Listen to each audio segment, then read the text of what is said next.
on his door.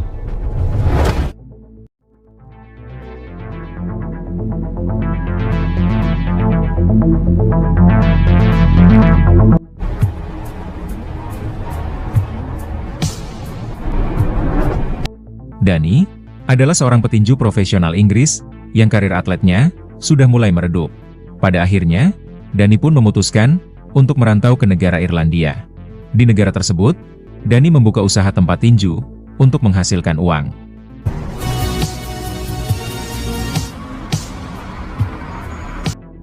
Pada suatu hari, geng preman lokal mendatangi tempat pelatihan tinju milik Danny. Tujuan mereka ke sana untuk menagih uang keamanan. Tapi tentu saja, Danny menolak untuk memberikannya, sehingga membuat geng preman murka dan langsung menyerang Danny. Danny yang seorang mantan petinju profesional, berhasil meratakan mereka semua dengan cukup mudah.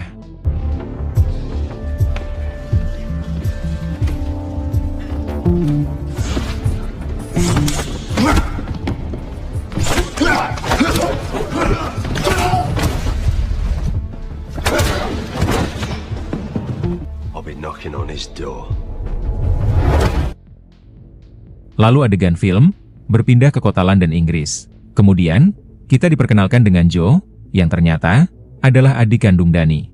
Rupanya, Joe adalah salah satu pemimpin, salah satu geng supporter bola terbesar, yaitu Green Street. Pada malam itu, kelompok Green Street terlibat aksi baku hantam bersama kelompok supporter bola musuh, yaitu kelompok Millwall. Sialnya, dalam pertempuran ini, Joe malah tewas di tempat akibat ditusuk oleh seseorang.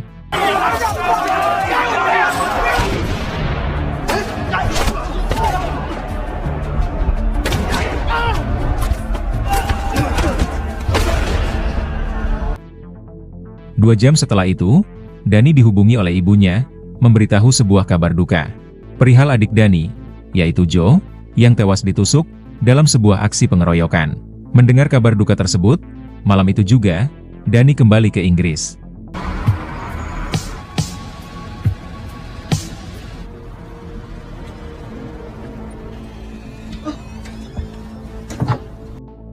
Singkat cerita, Danny telah sampai ke Inggris, menghadiri pemakaman sang adik. Danny yang sangat menyayangi sang adik, jelas dirinya sangat terpukul.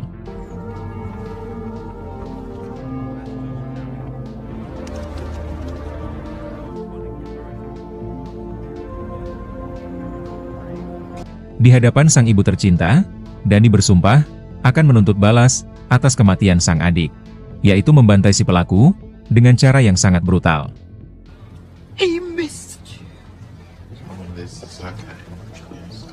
Tak lama kemudian, Danny dihampiri oleh Charlie, yang merupakan sahabat baiknya. Rupanya, Charlie adalah seorang petugas polisi. Charlie lantas memberitahu Danny terkait kronologi bagaimana adik Danny dihabisi. Malam itu, adik Danny dikeroyok habis-habisan pada sebuah aksi pertempuran dalam melawan geng Millwall. Dalam aksi pengeroyokan itu, adik Danny malah tewas ditusuk oleh seorang anggota dari geng Millwall. Geng Millwall sendiri adalah geng supporter bola lain yang sudah puluhan tahun bermusuhan dengan geng Green Street yang dipimpin oleh adik Danny, yaitu Joe. Sayangnya, polisi masih belum mengetahui identitas si pelaku yang telah menusuk adik Danny hingga tewas. Karena saat itu, kedua geng sedang bertempur di sebuah lokasi yang gelap tanpa ada kamera CCTV yang memantau. Penyelidikan yang dilakukan oleh kepolisian semakin dipersulit ketika para anggota dari kedua geng kompak memilih untuk bungkam saat diinterogasi. Apabila Danny ingin mencari tahu identitas si pelaku, satu-satunya cara adalah dengan bergabung ke dalam kelompok Green Street. Karena dengan bergabungnya Danny, tentu akan semakin mempermudah dirinya untuk menemukan si pelaku.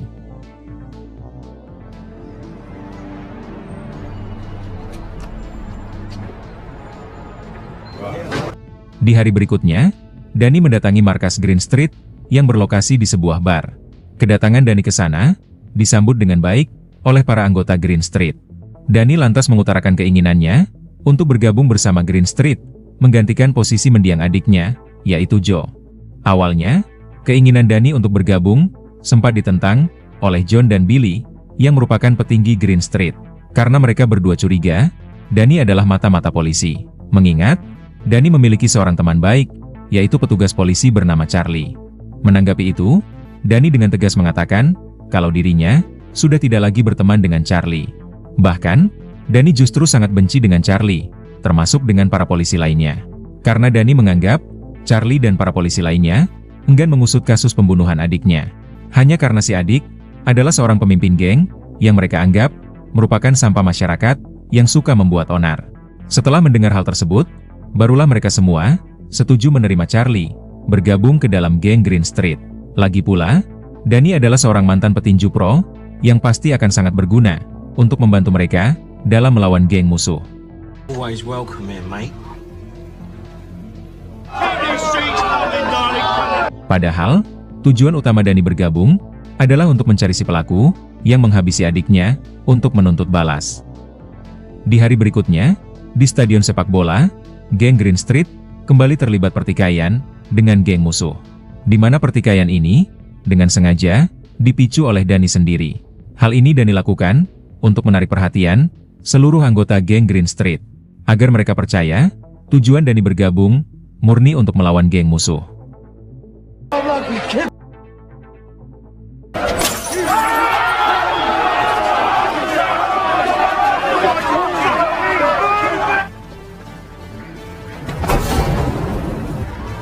Tapi akibat perbuatannya itu, Dani langsung diamankan oleh para polisi.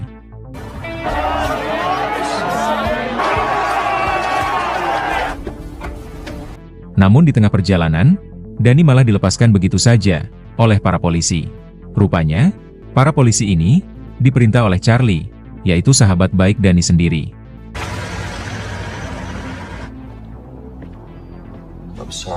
Setelah itu, Dani mengarah ke bar yang menjadi markas geng Green Street. Namun ternyata, para anggota Green Street masih berada di stadion untuk mendukung tim favorit mereka. Di bar tersebut, Dani berkenalan dengan Nadia, yang merupakan pelayan bar di sana.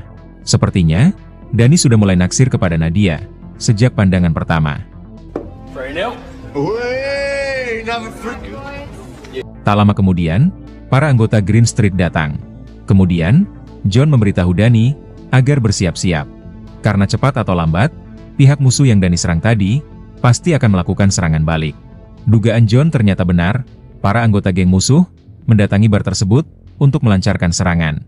Pergelutan sengit tentu tak dapat lagi dihindari. Namun pada pergelutan kali ini, dimenangkan oleh Green Street berkat campur tangan Dani yang seorang mantan petinju.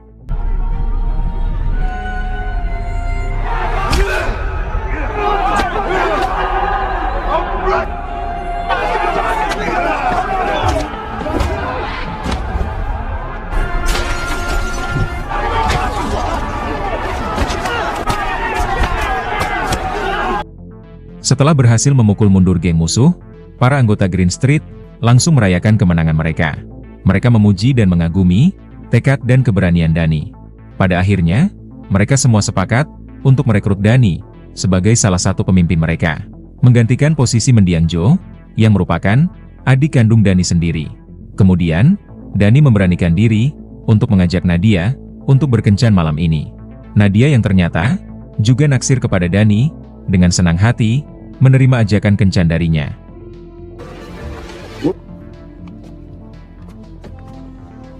Saat dalam perjalanan mengarah pulang, Dani dihampiri oleh Charlie. Charlie memperingatkan Dani agar tidak perlu terlalu mendalami perannya sebagai anggota Green Street, yaitu dengan selalu membrutal, memicu pertempuran sengit dengan pihak geng musuh. Karena tugas utama Dani hanya menemukan identitas si pelaku saja. Sedangkan untuk meringkus atau menghukum si pelaku sudah menjadi tugas Charlie dan para polisi lainnya.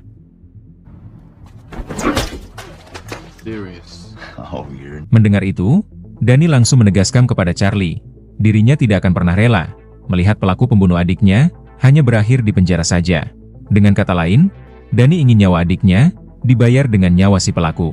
Mendengar itu, Charlie hanya bisa memperingatkan Dani. Kalau sampai Dani nekat menghabisi si pelaku, Charlie sendirilah yang akan menjebloskan Dani ke penjara.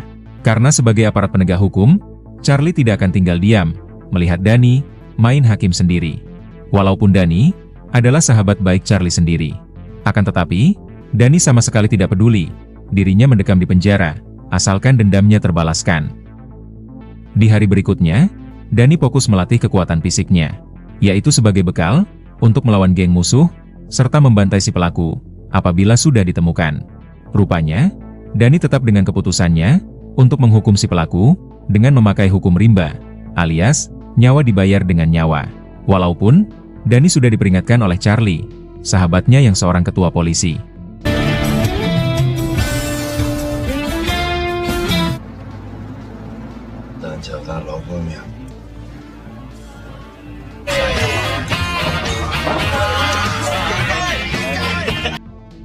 Di malam berikutnya, seluruh geng, termasuk geng Green Street, berkumpul di sebuah lokasi bawah tanah untuk membuat kesepakatan mutlak. Di dalam pertemuan ini, semua geng sudah sepakat akan menjadikan lokasi terpencil ini sebagai medan untuk bertempur. Sehingga dengan begitu, para geng yang terlibat pertikaian tidak perlu lagi harus bertempur di area stadion maupun di jalanan. Hal ini sengaja mereka lakukan untuk menghindari keterlibatan pihak berwajib yang pada akhirnya membuat mereka semua berujung di penjara. Di lokasi bawah tanah ini, mereka bisa dengan leluasa bertempur dengan secara adil, layaknya seperti turnamen pertarungan pro. Malam ini, geng Meanwhole akan berbaku hantam dengan musuh bebuyutan mereka, yaitu geng Tottenham. Sedangkan geng yang lainnya, termasuk geng Green Street, dilarang untuk ikut campur. Akan tetapi, geng Green Street lebih mendukung geng Tottenham daripada geng Meanwhole.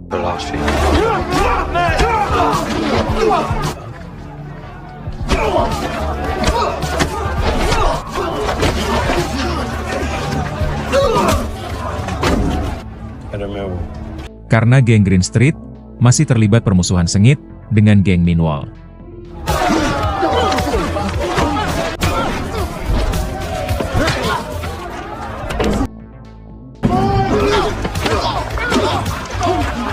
Bahkan, kebencian Green Street terhadap geng Meanwhole semakin diperparah dengan kematian adik Dani, yaitu Joe, yang tewas ditusuk oleh salah seorang anggota dari geng Meanwhole.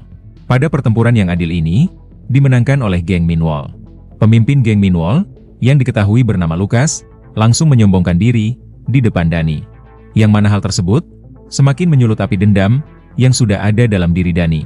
Bahkan, dengan sombongnya, Lucas menantang Dani berduel 1 lawan 1 pada pertempuran berikutnya. Dengan santai, Dani menyanggupi tantangan tersebut.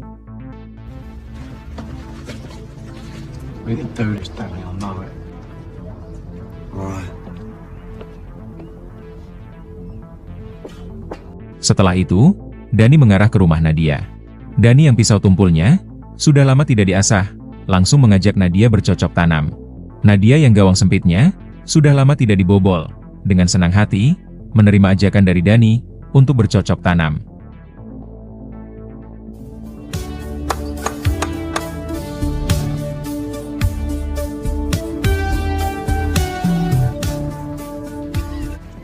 Di hari berikutnya, Dani mengajak seluruh anggota Green Street untuk melakukan latihan fisik, yaitu sebagai bekal untuk melawan geng musuh pada pertempuran selanjutnya. Bahkan, Dani yang seorang pelatih tinju, juga mengajari mereka semua seni bela diri yang benar dan tepat. Tugas Dani dalam melatih mereka ternyata cukup berat, karena mereka semua tidak memiliki basis bela diri yang benar dan tepat. Selama ini, mereka berbaku hantam secara acak dan hanya mengikuti insting saja. Jadi tidak mengherankan, Green Street sering kalah dalam sejumlah pertempuran bersama dengan geng musuh.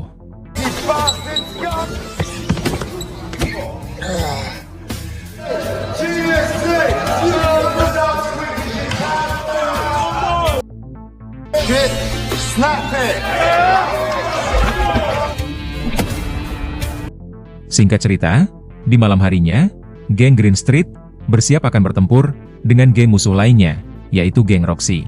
Maka dari itulah, Dani melarang mereka semua untuk meneguk minuman keras menjelang pertempuran nanti, supaya tenaga mereka bisa maksimal dalam melawan geng musuh nanti.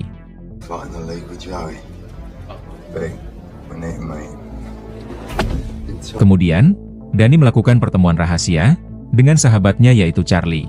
Dani melapor perihal lokasi bawah tanah yang dijadikan sebagai arena oleh para geng supporter bola dalam berbaku hantam. Dani juga mengatakan kalau dirinya mulai curiga pemimpin geng Meanwhole, yaitu Lucas, mungkin adalah si pelaku yang telah menghabisi adik Dani. Namun tentu saja, itu semua hanyalah dugaan Dani saja, karena sejauh ini Dani belum mengantongi bukti apapun untuk menguatkan kecurigaannya itu. Get yourself together. Selesai pertemuan dengan Charlie, Dani langsung mengarah ke lokasi bawah tanah. Singkat cerita, pertempuran pun dimulai, di mana geng Green Street akan berhadapan dengan geng Roxy. Namun sayangnya, Green Street harus kalah dalam pertempuran kali ini.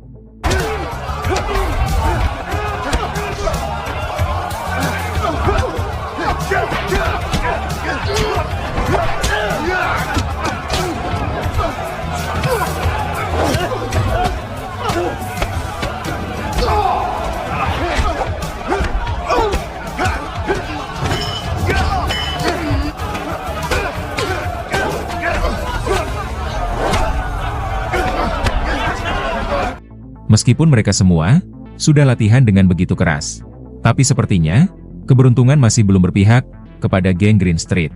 Dalam kondisi babak belur, Dani mendatangi Nadia dan mengajaknya bercocok tanam, agar Dani bisa lebih bersemangat berlatih di keesokan paginya. Di keesokan paginya, geng Dani kembali melakukan latihan 2 kali lipat lebih keras dari proses latihan sebelumnya.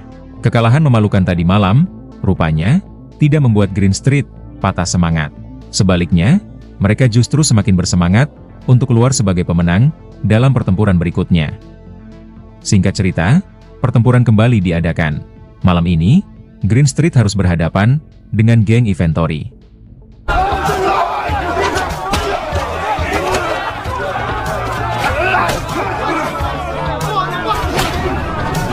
Berkat latihan 2 kali lipat lebih keras, pada akhirnya, Green Street keluar sebagai pemenang.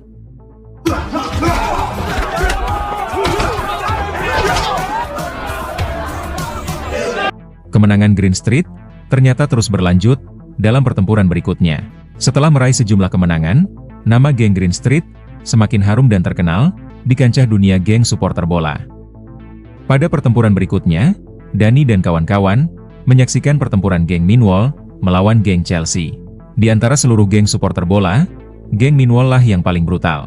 Terutama pemimpin mereka, yaitu Lucas, yang tidak akan pernah segan-segan membuat lawannya lumpuh secara permanen. Di mana hal tersebut membuat Dani semakin yakin kalau Lucas lah pelaku yang telah menghabisi adiknya. Pada pertempuran berikutnya, Green Street harus berhadapan dengan geng Manchester, di mana pertempuran tersebut disaksikan oleh geng Minwall. Dari sini, barulah Lucas sadar, Dani bukanlah pria sembarangan. Dani yang seorang mantan petinju pro, terlihat begitu sangat lihai dalam bertarung.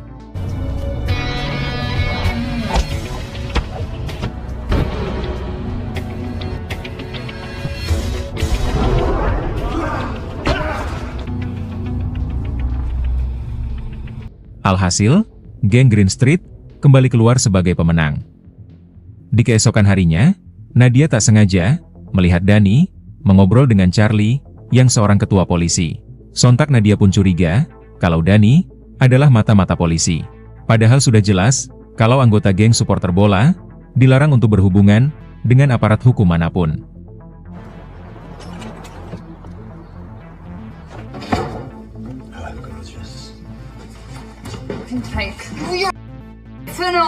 Setibanya di markas, Dani langsung diusir oleh Nadia. Karena Nadia menganggap Dani adalah seorang pengkhianat yang telah menjual informasi tentang rahasia geng Green Street kepada aparat polisi, yaitu Charlie. Di sini, Dani berusaha menjelaskan kepada Nadia kalau dirinya bukanlah pengkhianat. Dani mengatakan tujuan dirinya bertemu Charlie hanya untuk menanyakan terkait kelanjutan kasus pembunuhan adik Dani. Akan tetapi, Nadia tetap tidak percaya dan malah memutuskan hubungan percintaannya dengan Dani.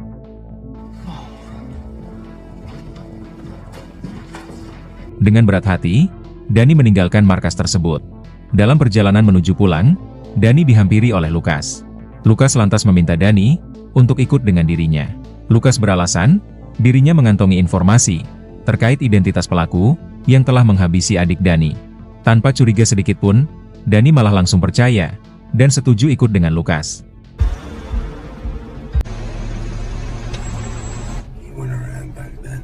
Setibanya di tempat sepi, Lucas menunjukkan sebuah foto. Di dalam foto itu, terlihat jelas kalau John yaitu salah seorang pemimpin Green Street, berada di samping mayat adik Jimmy di TKP pembunuhan malam itu, sembari tersenyum licik. Lucas mengatakan, pelaku yang membunuh adik Jimmy tak lain adalah John, teman baik adik Jimmy sendiri, yaitu dengan motif perebutan kursi kepemimpinan tertinggi di dalam geng Green Street.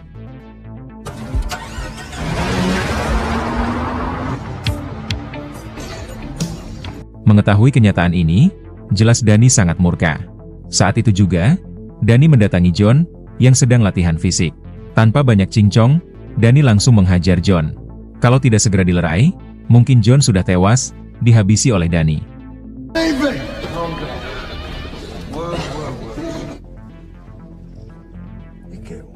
Setelah keadaan tenang, John langsung menyangkal tuduhan dari Lucas terkait dirinya yang telah menghabisi adik Danny.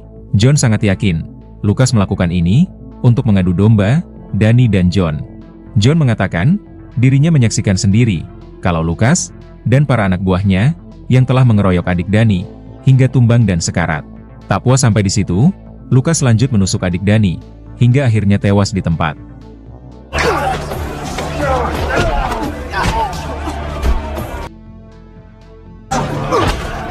Setelah itu, Lucas memaksa John tersenyum di samping jasad adik Danny untuk difoto, agar seolah-olah John adalah pelaku yang telah menghabisi adik Danny. Apabila John menolak, Lucas mengancam akan menghabisi John, sama seperti menghabisi adik Danny. John yang takut akan dihabisi, terpaksa menuruti perintah Lucas. Lucas juga mengancam John akan menyebarkan foto itu kepada pihak polisi. Apabila John nekat memberitahu siapapun, termasuk Danny, kalau Lucaslah pelaku yang menghabisi adik Danny. Setelah mengetahui kenyataan yang sebenarnya, Danny langsung menemui Charlie. Danny memberitahu Charlie kalau pelaku pembunuh adiknya tak lain adalah Lucas, yaitu pemimpin geng Meanwhile. Dan saksinya adalah John, salah seorang petinggi geng Green Street. Kebetulan, geng Danny dan geng Lucas akan bertempur malam ini. Mendengar hal tersebut, Charlie akhirnya mengizinkan Danny untuk menghabisi Lucas dalam pertempuran nanti malam. Karena bagi Charlie, orang brutal seperti Lucas memang layak untuk dihabisi. Karena korban kebrutalan Lucas ternyata bukan hanya adik Danny saja. Lucas sudah sangat sering membuat lawannya lumpuh permanen, bahkan tewas di tempat. Akan tetapi, Lucas selalu berhasil lolos dari jeratan hukum.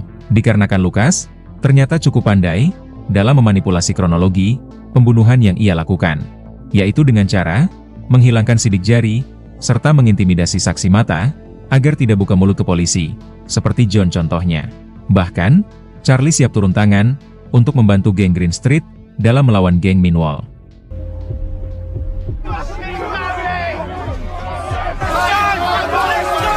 Singkat cerita, malam harinya, geng Green Street yang dipimpin oleh Danny bersiap akan bertempur dengan geng Meanwhile yang dipimpin oleh Lucas.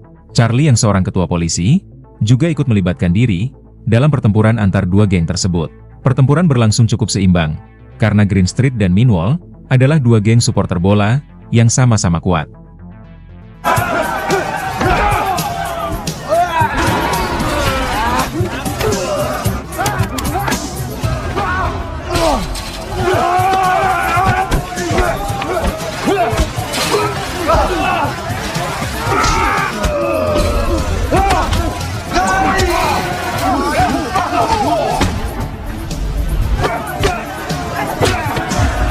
Di menit-menit akhir pertempuran, Danny berduel 1 lawan 1 dengan pelaku pembunuh adiknya, yaitu Lucas.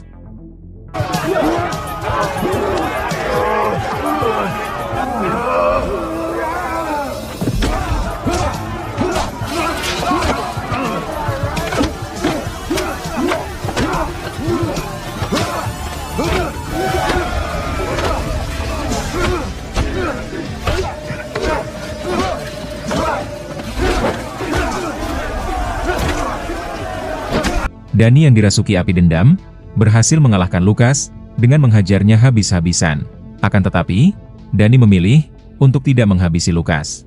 Karena sejatinya, Danny bukanlah seorang pembunuh. Pada akhirnya, Lucas diringkus oleh polisi karena sudah terbukti bersalah, yaitu menghabisi adik Danny dengan kesaksian dari John.